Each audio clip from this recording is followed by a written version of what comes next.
On commence? C'est bon? On peut commencer? Ok, et ben c'est parti! Ok ladies, j'espère que vous passez une excellente journée. De mon côté, j'ai relancé les vidéos sur le challenge des 10 logos. Ça fait un petit moment que je fais ce challenge et la plupart des personnes m'ont demandé à quoi ça sert vraiment de faire ce genre de choses. Est-ce que ça sert vraiment à quelque chose? Je dirais non et non. Bien sûr que ça sert à quelque chose, ça sert avant tout à vous entraîner et également à vous amuser. Ça me permet de progresser au quotidien et de parfaire mes compétences sous Illustrator. Les freelances sont soumis aux horaires de travail et on n'est pas à l'abri d'avoir justement des rushs de dernière minute pour un nouveau client. Et généralement, nous sommes beaucoup plus sous pression à la date du rendu. Ça permet justement d'être beaucoup plus productif dans ce genre de circonstances. Ça me permet de me remettre en condition et de progresser au fur et à mesure. Au fait, n'hésite pas à t'abonner à la chaîne YouTube, c'est gratuit, ça coûte rien, tu vas rien dépenser et ça m'encourage pour la suite. On continue la vidéo juste après le générique. Oh, le générique!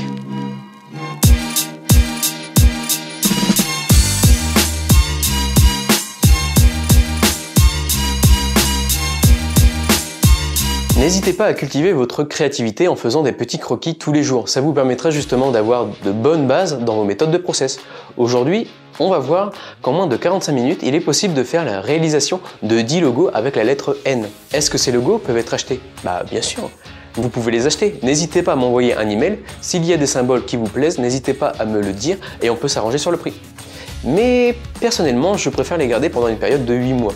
J'ai un projet qui me tient à cœur et j'aimerais en faire part dans les mois qui vont suivre. Je vais vous l'expliquer au fur et à mesure. Pourquoi 8 mois? Eh bien tout simplement parce que je ne souhaite pas les utiliser aujourd'hui. Ces petits challenges ont pour but de me motiver à faire des logos. Ils ont pour but d'agrémenter un outil que j'essaye de travailler sur Figma depuis un petit moment. J'aimerais le mettre en place et j'aimerais qu'il parte en développement à partir de l'année prochaine, soit pour 2023.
L'un de mes gros projets qui va certainement venir dans les 4 mois prochains est la création d'entreprise. Il s'agit tout simplement d'une SaaS spécialisée dans le domaine du web.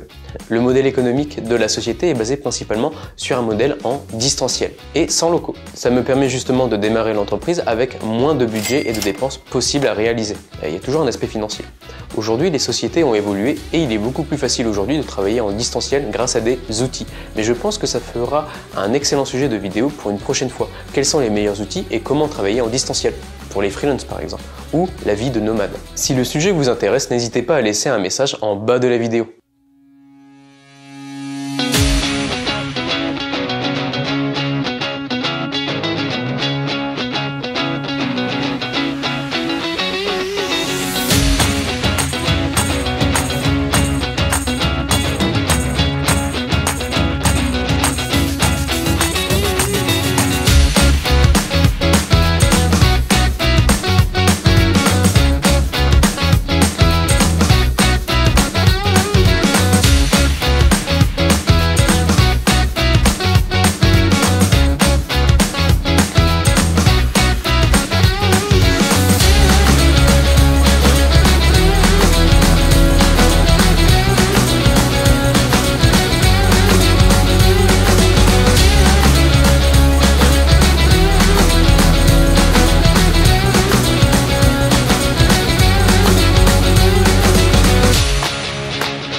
je me suis un peu écarté du sujet initial. Revenons à notre sujet et plus particulièrement sur les logos.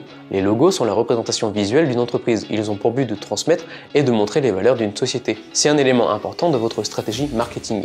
Généralement, les clients vont faire une image de votre société en quelques minutes et les logos en font partie. Aujourd'hui, il existe de grandes marques qui n'ont plus besoin de défendre leurs produits. Cependant, ils doivent se battre encore au quotidien pour rester dans leur position de leader.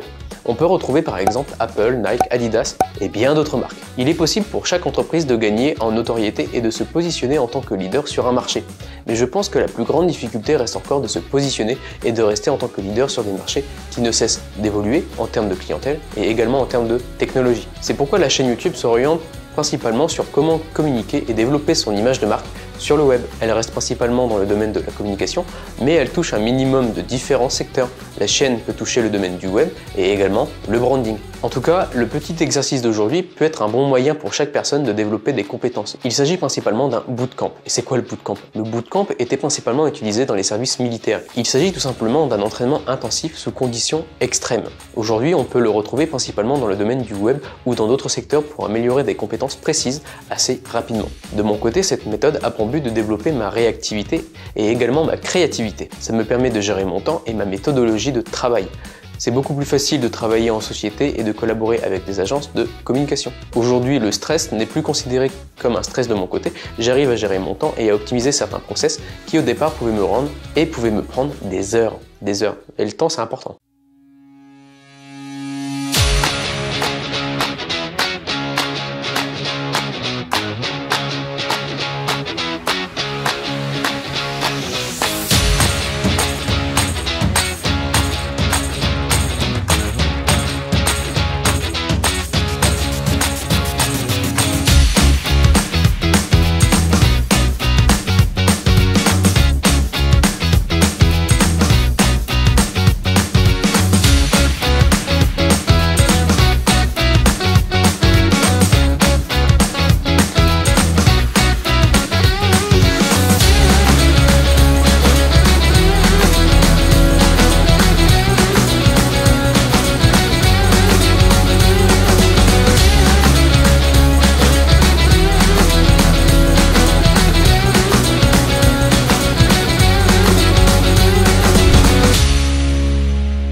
Je pense que dans une prochaine vidéo, on verra ensemble comment créer un logo à partir d'une grille de construction.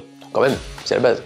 Une grille de logo est une technique de design géométrique qui, une fois correctement utilisée, peut transformer l'identité visuelle d'une entreprise et en améliorer sa perception. Les grilles sont adaptées à tous les besoins, cela permet d'organiser les informations et d'apporter un design équilibré. La cohérence visuelle est beaucoup plus facile. La grille vous permet de visualiser le meilleur emplacement pour votre contenu. Vous le retrouvez dans le web, dans la mise en page et même dans les logos.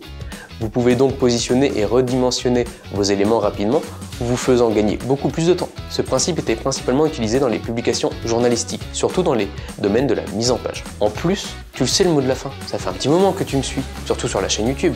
Mais oui, je sais que tu le sais, tu le connais. Tout ce que tu entreprends, dans ta vie privée ou dans ta vie professionnelle, fais-le avec le sourire et amuse-toi. N'oublie pas, la créativité c'est l'intelligence qui s'amuse, alors amuse-toi. Ciao!